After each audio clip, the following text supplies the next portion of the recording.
Hello friends, बहुत बहुत स्वागत है आप सभी का हमारे यूट्यूब चैनल के अध्ययन में। और मैं हूं आपका मित्र शरद।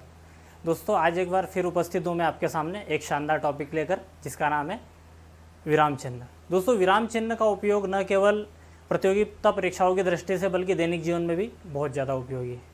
आपने देखा होगा कि ज़्यादातर लोग हिंदी बोलने में तो बहुत अच्छे होते हैं, लेकिन जब बारी हिंदी लिखने की आती है तो उन्हें बहुत सारी कठिनाइयों का सामना करना पड़ता है। तो इन्हीं कठिनाइयों को दूर करने के लिए आज का ये वीडियो लेक्चर आपके सामने उपस्थित है।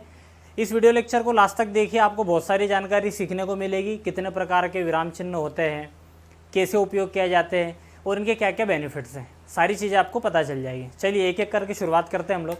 सबसे पहले हमारे पास में है पूर्ण विराम। तो मेरे ख्याल से पूर्ण विराम का उपयोग जितना हम लोग डेली लाइफ में करते हैं उतना शायद ही किसी चिन्ह का प्रयोग होता हो। तो पूर्ण विराम का मतलब ये होता है कि किसी वाक्य की समाप्ति होना। जब भी पूर्ण विराम का प्रयोग किया जाता है तो उस समय किया जाता है जब वाक्य क्या हो, समाप्त हो गया हो। ठीक है, जैसे तुम्हारा काम हो चुका है। जैसे मैंने है के बाद पूर्ण विराम लगाया तो ये पूर्ण विराम इस बात का सूचक है कि अब वाक्य क्या हो चुका है, समाप्त हो चुका है। वो चला गया है, वह आ चुका था, उसने वो काम कर लिया है। ये सारे जो सेंटेंस है जिसके बाद में पूर्ण विराम का प्रयोग हुआ है, ये सारे सेंटेंस कंप्लीट सेंटेंस हैं। ठीक है, तो पूर्ण विराम का प्रयोग कब किया जाता है, जब वाक्य पूर्ण रूप से क्या हो चुका हो, समाप्त हो चुका हो। आगे बढ़ते हैं हम लोग अर्धविराम की तरफ। तो अर्धविराम का जो सिंबल होता है वो ये ऐसा होता है, एक बिंदी और उसके नीचे ये कॉमा। तो एक बिंदी और उसके नीचे कॉमा, ये अर्धविराम का सिंबल है। तो देखिए, अर्धविराम का प्रयोग हम लोग वहाँ पर करते हैं जिस स्थान पर वाक्य को समाप्त तो नहीं करना हो लेकिन कुछ समय के लिए रुकना हो। जैसे मैंने उसे अच्छा समझा लेकिन, यहाँ पर हम लोग क्या करेंगे, अर्धविराम का उपयोग करेंगे। वह तो बहुत बुरा है।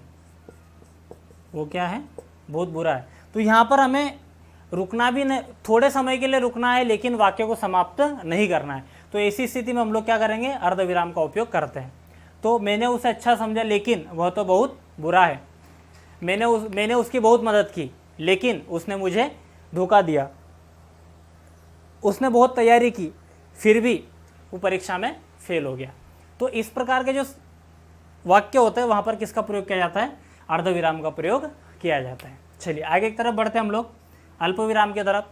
तो अल्पविराम को हम लोग इस तरीके से इंडिकेट करते हैं, एक कॉमा के रूप में शो किया जाता है। अल्पविराम का जो उपयोग है वो किसी भी वाक्य को प्रभावी बनाने के लिए किया जाता है। हमारे दैनिक जीवन में जब वाक्यों को प्रभावी बनाना होता है तो ऐसे स्थानों पर किसका प्रयोग किया जाता है, अल्पविराम का प्रयोग किया जाता है। जैसे, क्या तुम ये काम कर दोगे, हाँ मैं ये काम कर दूंगा। तो यहाँ पर हमने जो लिखा, क्या तुम यह काम कर दोगे, फिर मैंने लिखा हाँ मैं कर दूंगा। तो ये जो कॉमा है, ये जो हमारा अल्प विराम है, ये क्या कर रहा है, ये वाक्यों को प्रभावी बना रहा है। जिसे हम लोग अगर इसको सीधे बोले क्या तुम यह काम कर दोगे तो उतना प्रभावी नहीं लगता, लेकिन हम जब बोलते क्या तुम ये काम कर दोगे, हाँ मैं ये काम कर दूंगा, तो वाक्यों को प्रभावी बनाने के लिए इसका प्रयोग होता है। दूसरी चीज़, संख्याओं को लिखते समय भी इसका उपयोग होता है। जैसे 1 2 3 4 5, जो संख्याओं को लिखते हैं उस समय भी इसका उपयोग किया जाता है। इसके अलावा तारीखों को लिखते समय, जैसे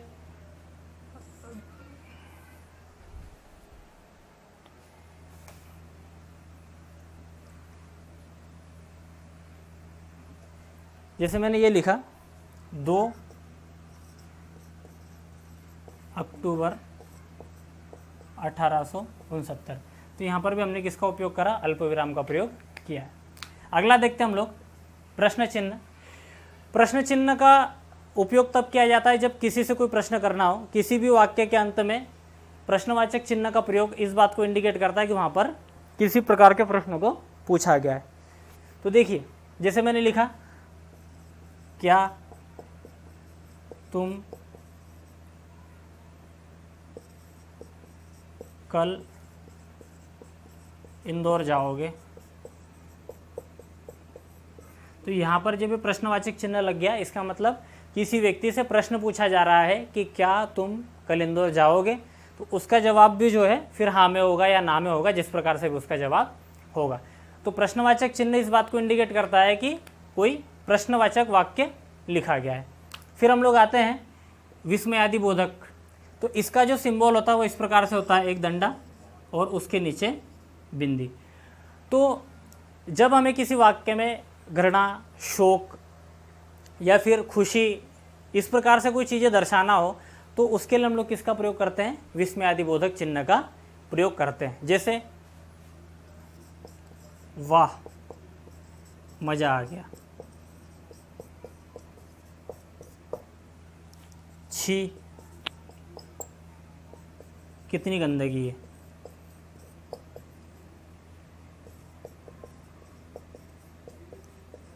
तो अब देख सकते हैं यहाँ पर ये खुशी वाला सेंटेंस है और ये घृणा वाला सेंटेंस है, लेकिन दोनों ही वाक्यों में जो हमने किसका प्रयोग किया है?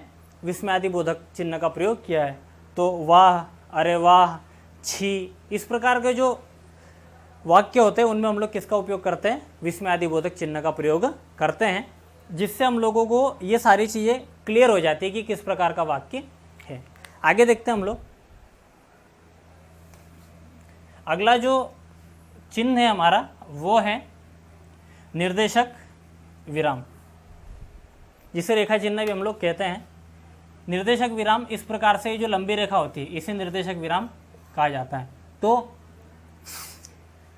निर्देशों को दर्शाने के लिए या फिर किसी व्यक्ति के द्वारा कहे गए कथन को दर्शाने के लिए इसका प्रयोग जो है निर्देशक विराम का प्रयोग जो है किया जाता है। जैसे मान लीजिए किसी व्यक्ति ने कहा कि हमें निम्न फलों का सेवन करना चाहिए, जैसे, तो ये जो जैसे है, जैसे के बाद में क्या हमने क्या करा?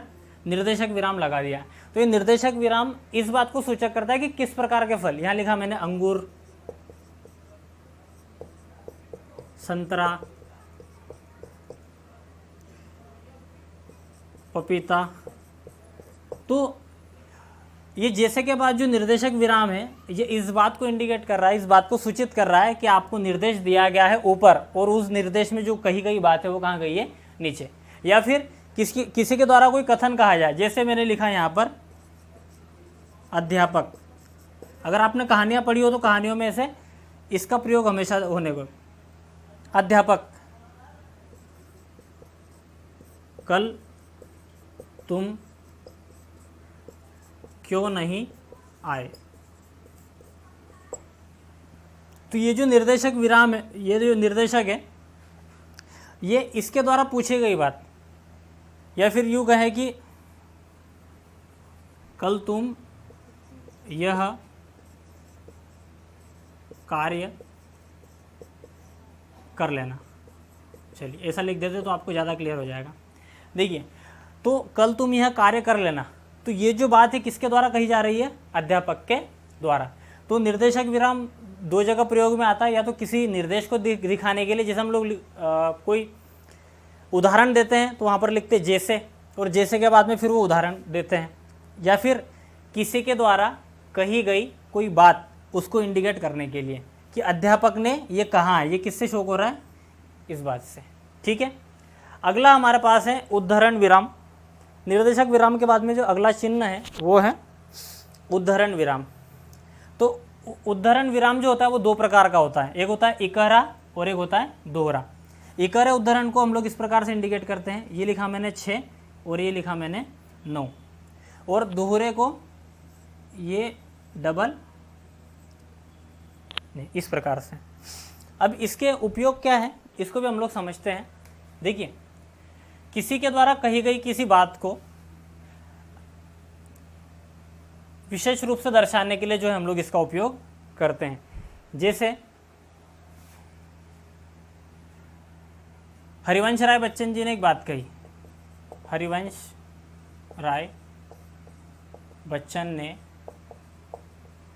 कहा है, तो हम लोग यहाँ पर ये दोहरे उद्धरण चिन्ह का प्रयोग है। मन की हो तो अच्छा, ना हो तो और भी अच्छा।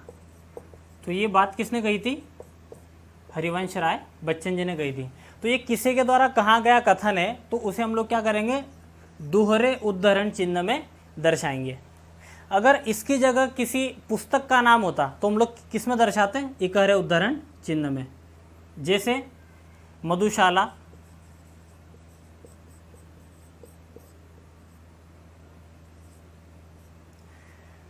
हरिवंश राय बच्चन के द्वारा लिखी गई। तो यहाँ पर हमने किसका प्रयोग किया? इकहरे उद्धरण चिन्ह का। देखिए, अगर किसी पुस्तक का नाम है तो यहाँ पर इकहरे उद्धरण चिन्ह की बात होगी, लेकिन अगर उस पुस्तक का कोई कथन लिखना है तो उस कथन के साथ किसका प्रयोग किया जाएगा? दोहरे उद्धरण चिन्ह का प्रयोग किया जाएगा। तो ये जो है किसी विशेष बात को दर्शाने के लिए किया जाता है, किसी विशेष वाक्य को दर्शाने के लिए किया जाता है। किसी विशेष बात, वाक्य या फिर किसी व्यक्ति का कथन जो विशेष महत्व का हो उसको इंडिकेट करने के लिए, दर्शाने के लिए हम लोग उद्धरण चिन्ह का प्रयोग करते हैं। तो उद्धरण विराम दो प्रकार का होता है, इकहरा और दोहरा। तो किसी पुस्तक के नाम, व्यक्ति के नाम के लिए किसका प्रयोग किया जाएगा? इकहरे का। और उस पुस्तक का कोई कथन, उस व्यक्ति का कोई कथन अगर हो तो उसके लिए किसका प्रयोग किया जाएगा? दोहरे उद्धरण चिन्ह का प्रयोग किया जाएगा। चलिए अब हम लोग और आगे बढ़ते हैं। अगला जो है हमारा लाघव विराम। तो लाघव विराम आजकल बहुत ज़्यादा उपयोग में आता है क्योंकि हम लोग शॉर्ट फॉर्म के ज़माने में जी रहे हैं। लाघव विराम को इस प्रकार से उपयोग किया जाता है, एक गोले के रूप में। आपने आजकल देखा होगा, जैसे अभी वर्तमान में एक राज्यसभा सांसद चुने गए जिनका नाम है डॉक्टर सुमेर सिंह सोलंकी। तो ये जो हमने लिखा डॉक्टर, तो डॉक्टर पुराना लिखते हुए हमने क्या लिख दिया? डॉक लिख दिया और उसके नीचे क्या लिख दिया? लाघव विराम का प्रयोग कर दिया, जिसके द्वारा ये यहाँ पर ये पढ़ा जाएगा ये क्या है? डॉक्टर है। जैसे प्रोफेसर के लिए हम लोग क्या करते हैं? ऐसा लिख देते हैं और इसका प्रयोग कर देते हैं लाघव विराम का। तो किसी भी वाक्य को छोटा करने के लिए, शॉर्ट में लिखने के लिए किसका प्रयोग किया जाता है? लाघव विराम का प्रयोग किया जाता है। जैसे मैंने लिखा यहाँ पर मध्य प्रदेश, तो मुझे अगर इसको शॉर्ट में लिखना तो मैं क्या करूँगा? ये हो गया। ये क्या हो गया हमारा? मध्य प्रदेश हो गया। वैसे ही डॉक्टर, प्रोफेसर, इंजीनियर, कुछ भी लिखना हो, लाघव विराम का प्रयोग अगर हम लोग करेंगे तो उसे शॉर्ट में लिखा जा सकता है। ठीक है, अगला देखते हैं। तो लाघव विराम भी हो गया। अगला हमारा क्या है? लोप चिन्ह। तो किसी बात को बीच में छोड़ के, मतलब बीच में ही छोड़ के उसको आगे की तरफ सेंटेंस लिखने के लिए हम लोग किसका प्रयोग करते हैं? लोप चिन्ह का प्रयोग करते हैं। लोप चिन्ह को इस प्रकार से लिखा जाता है, जो इस प्रकार के डॉट डॉट डॉट डॉट वाली लाइन होती है, इसमें जो है लोप चिन्ह का प्रयोग माना जाता है। जैसे मैंने उसे उठा दिया, मैंने उसे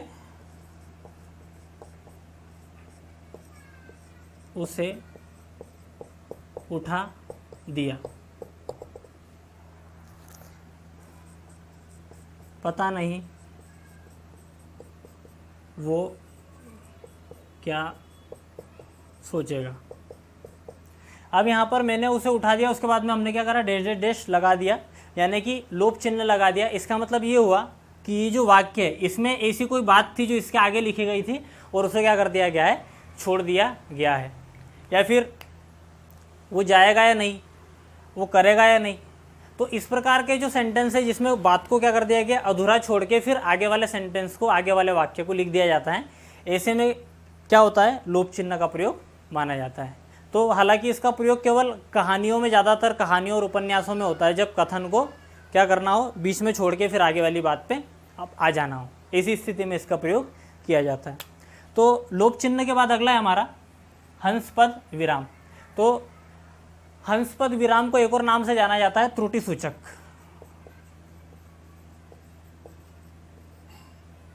या फिर विस्मरण बोधक। ठीक है। तो देखिए, जब भी हम कोई चीज़ लिखते हैं, अगर हम लिखते लिखते कोई शब्द लिखना भूल जाए तो उस शब्द की पूर्ति के लिए हमें क्या करना होता है, फिर हंस पद विराम का या त्रुटिबोधक विराम का प्रयोग करना होता है। जैसे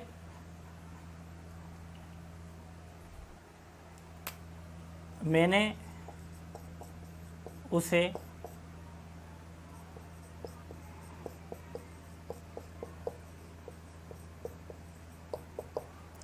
अब यहाँ पर मैंने उसे और यहाँ पर कुछ था जो हम लिखना क्या भूल गए, तो इसके लिए क्या करेंगे हम लोग, यहाँ पर हंस पद विराम लगाएंगे इस प्रकार से और इसके ऊपर लिख देंगे आम या फिर जो चीज़ भी हम मांग रहे थे। तो किसी भी वाक्य को लिखते समय जब हम कोई चीज़ लिखना भूल जाए तो उसकी पूर्ति के लिए हम लोग क्या करते हैं, हंस पद विराम का प्रयोग करते हैं और उस छोटी बात को हम लोग क्या करते हैं, ऊपर की तरफ लिख देते हैं। तो ये असल सेंटेंस क्या है, मैंने उसे आम लाने को कहा था, लेकिन हम आम लिखना भूल गए तो हम लोगों ने यहाँ क्या किया, हंस पद विराम का उपयोग कर लिया और ऊपर लिख दिया। इससे ये प्रतीत होता है कि ये जो शब्द है ये कहाँ पर उपयोग में आने वाला था, यहाँ पर उपयोग में आने वाला था। और इसकी जो मूल स्थिति है वो क्या है, ये हंस पद विराम के द्वारा दर्शाई गई है। ठीक, आगे हंस पद विराम के बाद हमारे पास है योजक विराम। तो देखिए, योजक विराम का प्रयोग कहाँ पर किया जाता है, जहाँ पर दो शब्दों को एक साथ बोलना। जैसे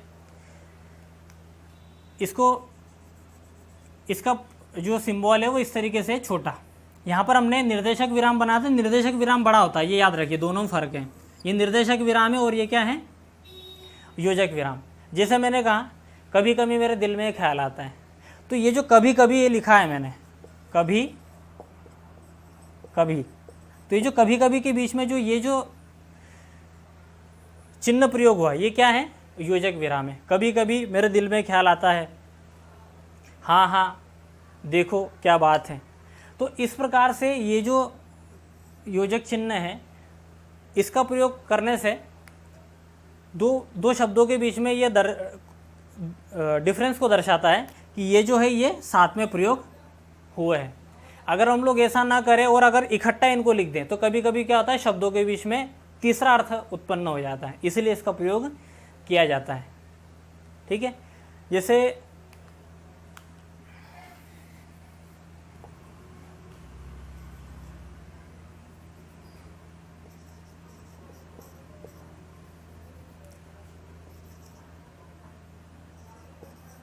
कही कही, अब इन दो शब्दों को हमें लिखना है तो इसके बीच में क्या लगाना पड़ेगा, योजक चिन्ह लगाना पड़ेगा।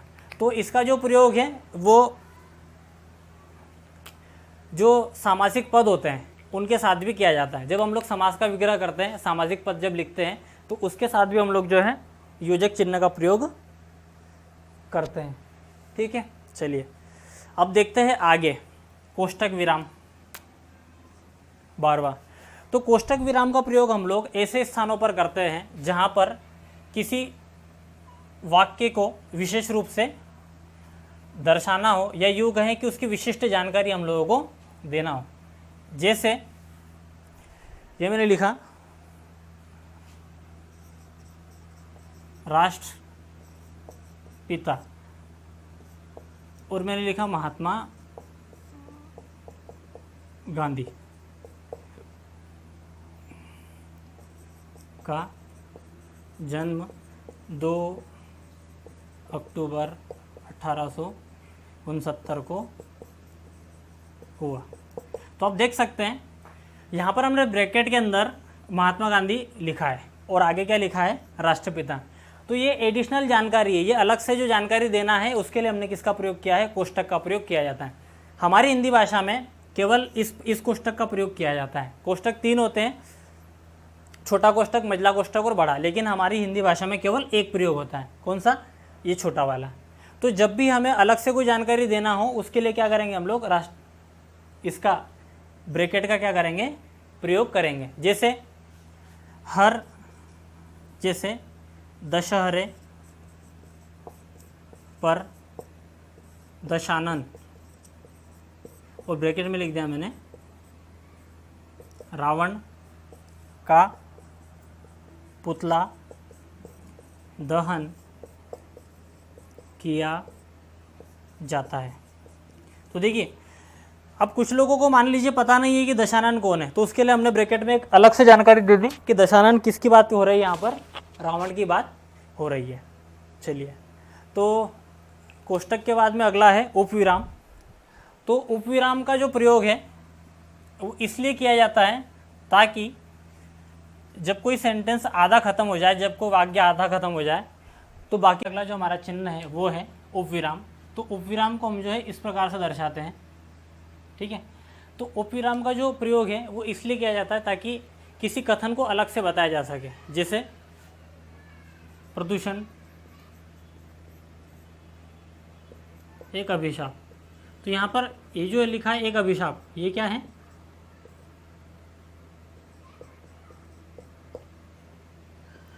प्रदूषण एक अभिशाप।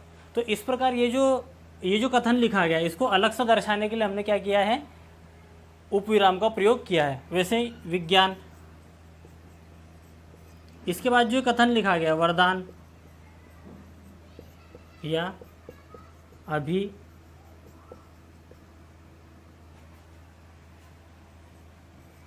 वरदान या अभिशाप।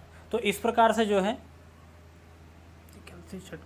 ठीक है, तो विज्ञान, वरदान या अभिशाप, तो इस प्रकार से जो है इसका प्रयोग किया जाता है।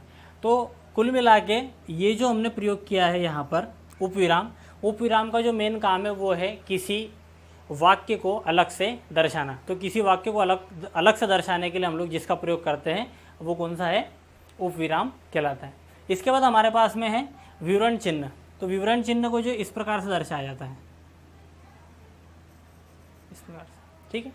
तो किसी कथन, कोई सूचना या कोई जानकारी को देने के लिए, दर्शाने के लिए जो है विवरण चिन्ह का प्रयोग किया जाता है। जैसे मैंने लिखा, निम्न बातों का पालन करें। वो करे के बाद में मैंने क्या लगा दिया, विवरण चिन्ह। या फिर दिए गए निर्देशों का पालन करें, और ये लगा दिया हमने निर्देश विराम। तो ये जो निर्देश विराम है ये सीधे सीधे क्या दर्शाता है कि कोई बात, कोई निर्देश दिए गए, कोई सूचना दी गई है, वो इसके बाद दिए गए हैं उनको इंडिकेट करना, ठीक है। इसके बाद अगला है हमारे पास में समानता सूचक। तो समानता सूचक जो है वो दोनों तरफ की बातों को बराबर दर्शाने के लिए किया जाता है इसका प्रयोग। तो समानता सूचक मतलब बराबर का चिन्ह। जिसे मैंने लिखा रात्रि बराबर रात, इसका मतलब रात्रि और रात दोनों क्या है, एक ही चीज़ है, बराबर है। यहाँ पर मैंने लिखा दिन बराबर दिवस, तो ये दोनों बराबरी को इंडिकेट करने के लिए जो इसका प्रयोग जो है किया गया है। चलिए, तो इसके बाद में आगे जो है 2-3 और बचे, उन्हें भी हम लोग देख लेते हैं। तो समानता सूचक के बाद में हमारे पास है समाप्ति सूचक। तो इस प्रकार से या फिर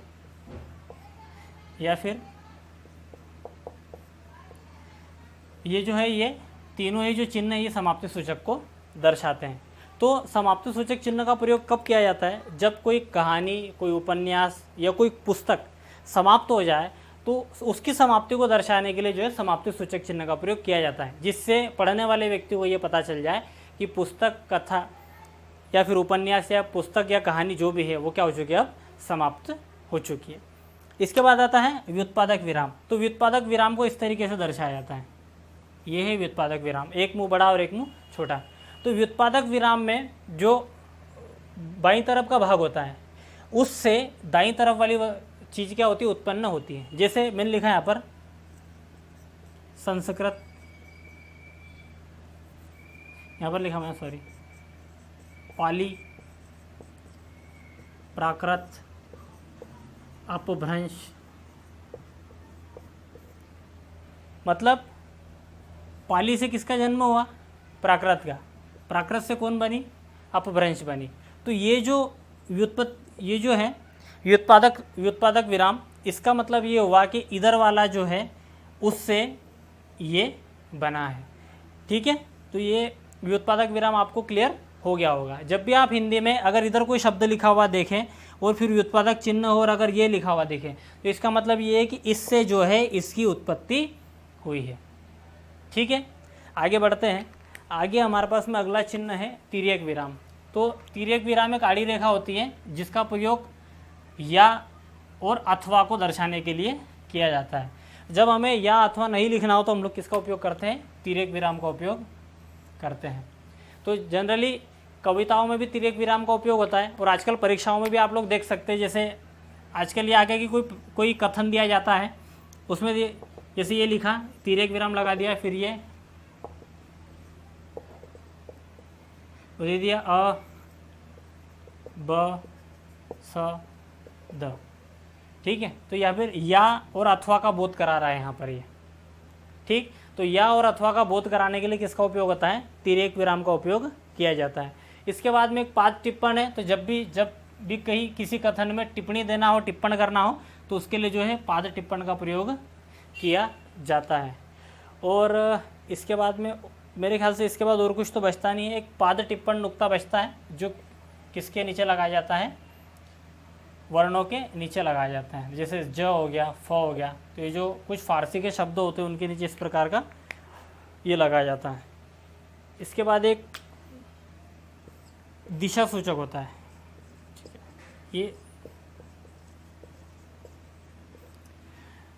तो निर्दिष्ट दिशा की कोई परिवर्तन को दिखाने के लिए क्या करता है? दिशा सूचक का प्रयोग किया जाता है। तो इस प्रकार से ये लगभग 20 विराम चिन्ह हम लोगों ने देखे। अब कुछ लोगों को ये लग रहा होगा कि सर आज बहुत जल्दी में बताया आपने। तो दरअसल समस्या ये है कि अगर मैं इन्हें पूरा डिटेल से पढ़ाता तो हो सकता था कि वीडियो 1-1.5 घंटे का बनता, लेकिन चूँकि समय की पाबंदी है और वीडियो को छोटा बनाना है, इसलिए हमने जो इसको पूरा समझने का प्रयास किया। मैं उम्मीद करता हूँ कि आपको आज का जो वीडियो लेक्चर है वो अच्छे से समझ में आएगा और आप इसको पूरा देखिए, लाइक कीजिए, शेयर कीजिए। और अगर आपको वीडियो लेक्चर अच्छे लगते हैं तो हमारे चैनल से जुड़े रहिए। बहुत बहुत धन्यवाद।